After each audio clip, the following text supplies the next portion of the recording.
Hello guys, welcome back to another video on the status forecast for the channel. In today's video we're going to be going over the potential for multiple winter storms, and I mean like a full-on snow train coming on, with multiple chances for snow, especially for portions of the eastern half of the country. This includes the northeast, and some of the Great Lakes regions could receive some snow on this as well. And then we have an atmospheric river going on in the west. This includes areas of Oregon and Seattle, Idaho, Nevada, and California, all from an atmospheric river of moisture. And then we've got lightning strikes down in Mexico City, but that's not really part of this video. But anyways, we've got some snow showers and rain showers going on in the northeast, as well as parts of the Great Lakes region. Most of these sort of showers, if we zoom in on here, most of these snow showers are relatively on the light side, maybe some steadier snow in portions of the eastern Maine and down East Maine and parts of the Halifax area in New Brunswick, Canada. Here are your watches, warnings, and advisories. We have winter weather advisories up to the mountains, both the northern sections or northern parts of New Hampshire and Vermont, as well as the northern half of New York City. And then we got winter storm watches in effect for parts of Pennsylvania and parts of West Virginia. So we've got flood warnings up for portions of Texas, Louisiana, Arkansas, Mississippi, Tennessee, and Kentucky. We've got winter weather advisories, winter storm warnings, and winter storm watches all up for the state of Montana, as well as Idaho. We've got wind advisories that are up for the Nevada and Utah area, and then we've got winter storm warnings, winter weather advisories, and flood watches, as well as flood warnings up for the California area, Oregon, and Washington. We've also got freeze warnings up for portions of the western half of the country as well, including areas of far western, extreme western parts of Montana, not Montana, but Oregon and Washington. Let's get into the weather models, and things are going to get interesting in the next couple of days, I think. So we've got snowfall that is triggering winter storm warnings in portions of Montana, and then we've got atmospheric river conditions again going on in the western half of the country, and we'll continue to keep an eye on that. But as you can see, it's just system after system after system for the state of California, which is actually a good thing because parts of southwestern California are in a rainfall deficit right now that has been really continuing with those wildfire conditions as long as those gusty winds. I don't think the gusty winds, I think the gusty winds will be a problem with any of these areas with low pressure, because obviously streams of moisture like low pressure systems tend to bring in more gusty winds.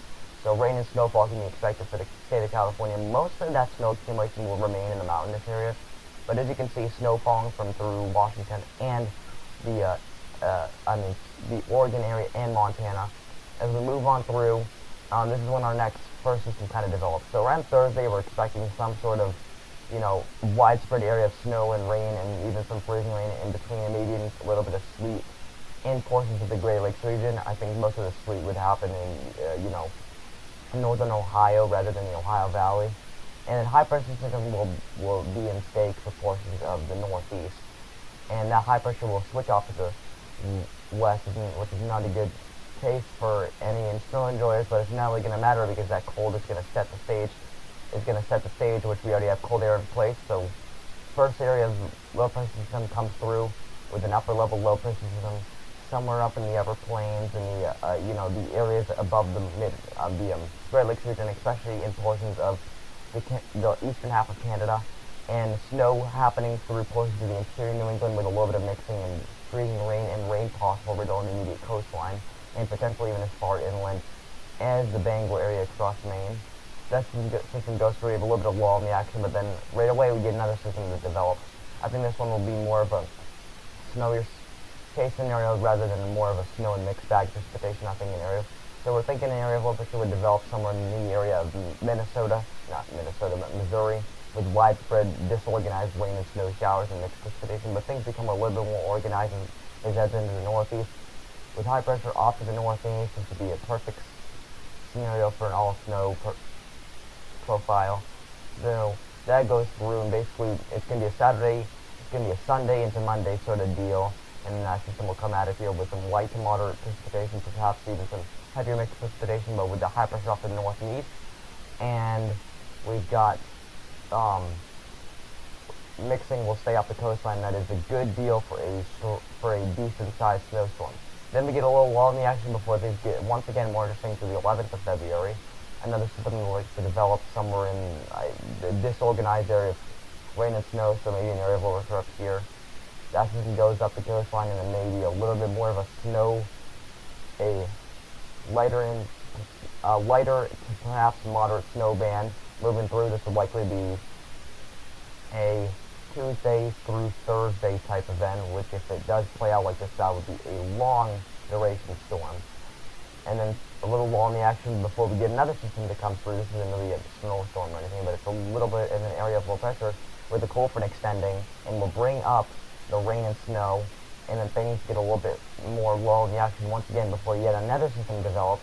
It goes up the coastline with maybe a little bit more of a rain and wind event to the northeast, and maybe some snowfall for the perhaps northern Maine before we get another system that comes through the northeast, and that's where the run ends. So we do have a new weather. We do have a new European model that just came through. Unfortunately, we do have access to it, but it is not done bringing in all the data yet. So we'll have to wait for that one. That will be likely a more like tomorrow forecasting. But here's what we're looking at. So we really want to get interesting. So the European model continues to want to bring in more warm air with this entire system across the northeast and mid-Atlantic and parts of New England, but it looks to be mostly a snow event from the northeast with maybe a little mix and rain ending on the end of it. And then once again, do note that a lot of these systems, the European model has been just trending north to north and east rather than the north and west rather than to the south and east.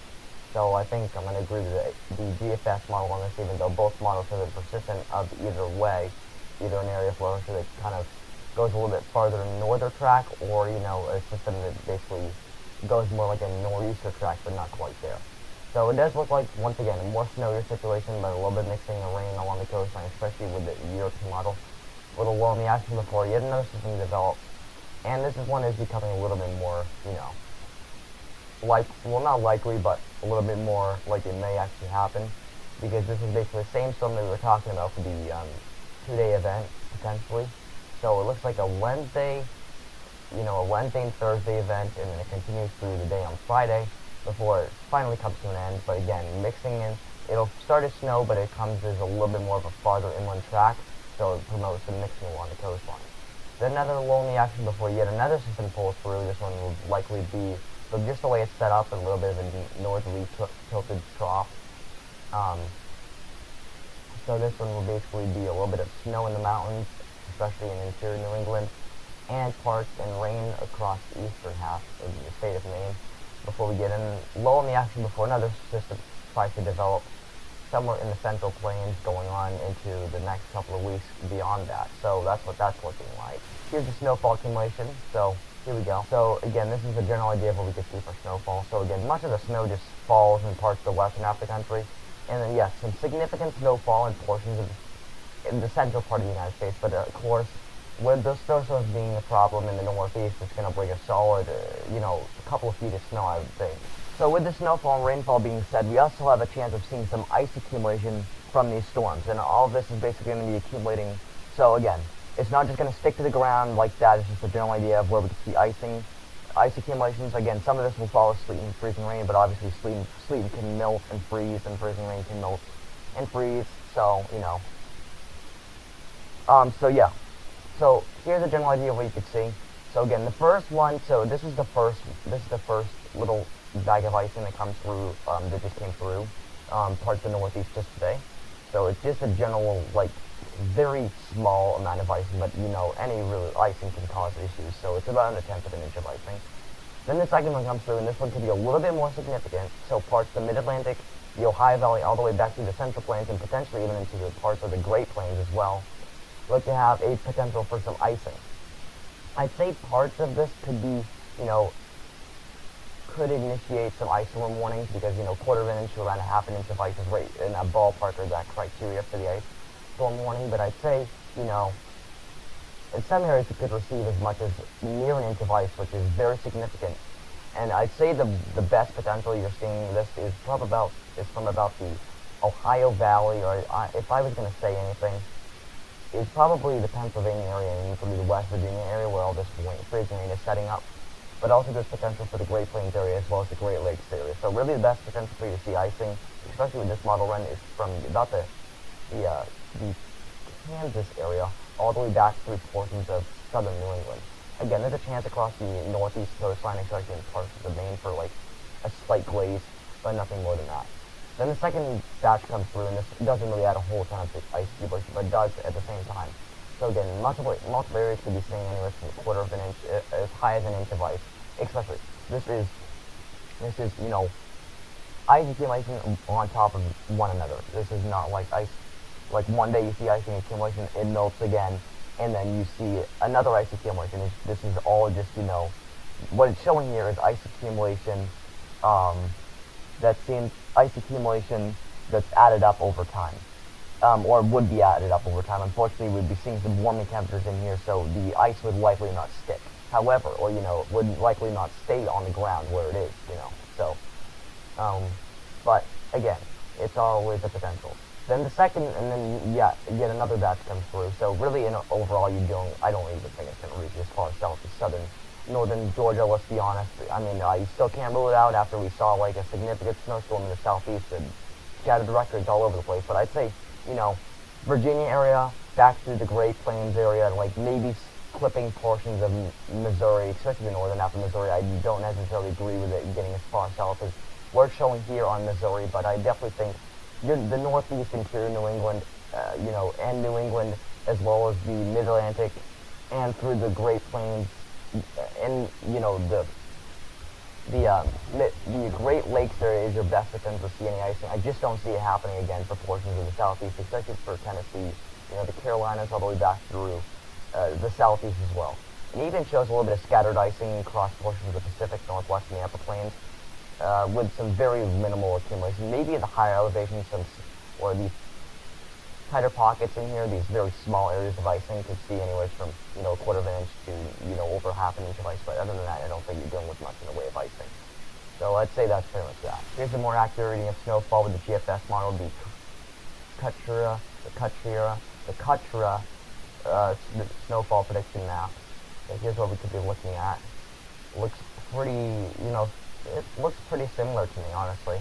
Looks like the models are sort of coming to an agreement, maybe a little bit less of an agreement, but again, a couple feet is possible in the northeast and across the western half of the country. And then yes, you'll see some significant snowfall across the central and northern plains, but obviously this is more of not as much snow as you're dealing with in the northeast and the western half of the country.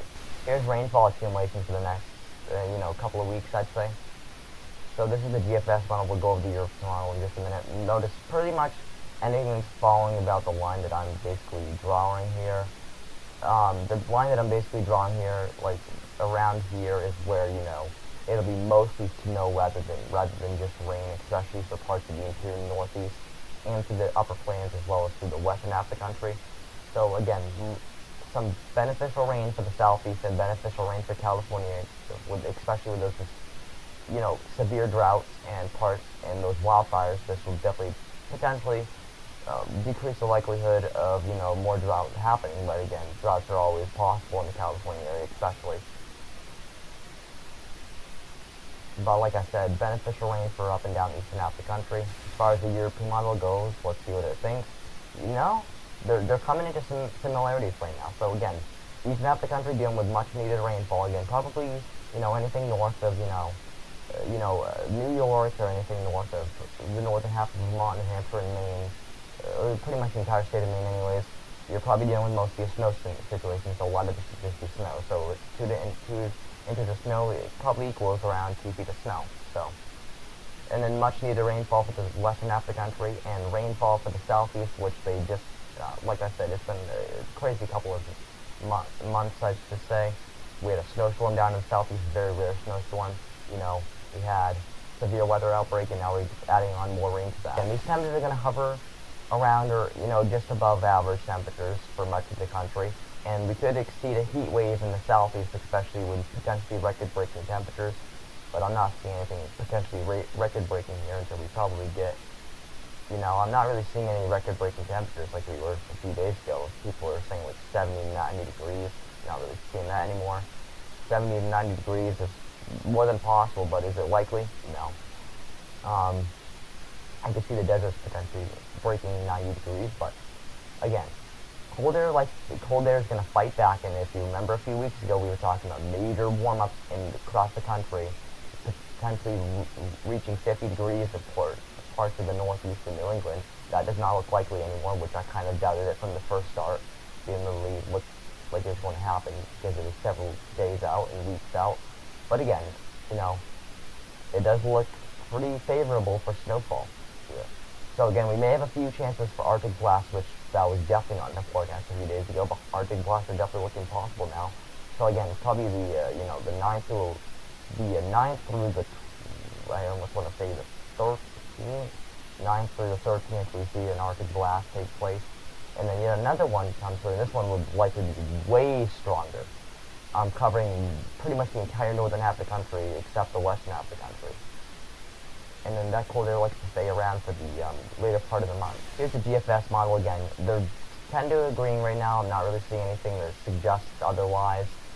I mean, it looks like we're going to see temperatures that will stay pretty close to average, if not a little bit above average. So I do agree with the CPC a little bit more, the Climate Prediction Center.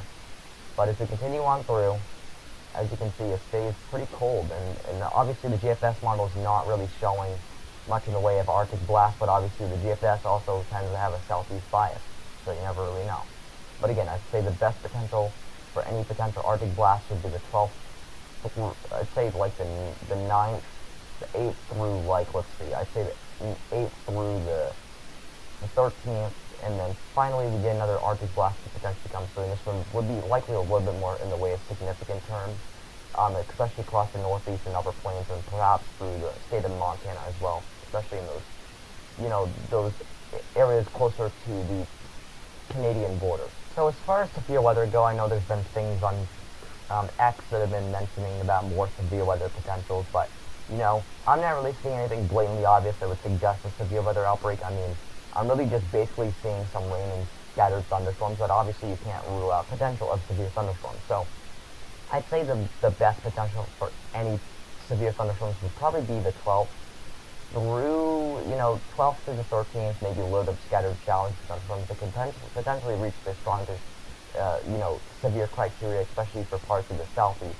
This would likely go through about the state of Louisiana, maybe through Florida as well, and the Carolinas possibly if this line of thunderstorms stays together, but it doesn't look like it's going to in this particular run. And then potentially another area of low pressure through the 15th that would suggest maybe these darker colors of orange probably indicate more in the way of thunderstorms rather than just showers. Severe weather is also always a potential. I'm just not seeing anything that indicates anything that would rule out and would, give us the potential of seeing any severe thunderstorms or, any thunderstorms in general. But again, the potential is always there.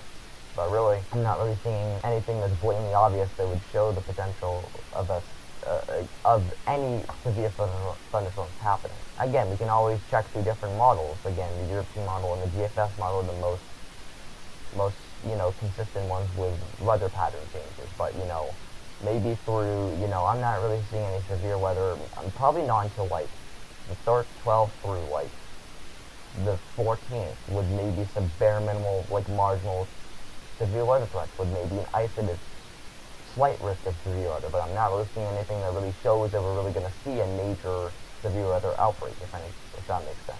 But again, here's the latest GFS model run if anywhere severe weather were to take place, which this is just too close to the snow line, so this is probably not any way in the severe weather, so this is probably just your average heavy rain. I mean, you'd have to have something that's far away from the snow line. Well, I mean, not necessarily far away from the snow line, but I'm not really seeing anything that shows, severe weather. But it's always a potential. Alright, so yeah, that's going to do it for this video. So that's going to do it for this video. So again, looks like an active pattern coming up. I was going to say very active, but it doesn't look very active to me. It looks like an active pattern. I mean, if we were talking about a very active pattern, it would be a snowstorm every 2 days.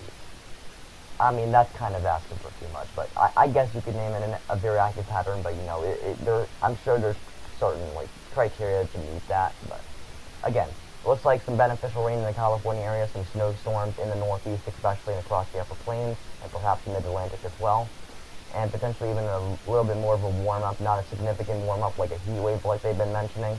but definitely potentially some warming temperatures, and I definitely see the potential for another Arctic blast in the near future, especially towards the end of this month. So it all looks possible. So yeah, hope you guys enjoyed. If you guys did enjoy, make sure to like the video and subscribe to the channel. Yeah, stay safe out there, and yeah, we'll see you in the next one. Bye.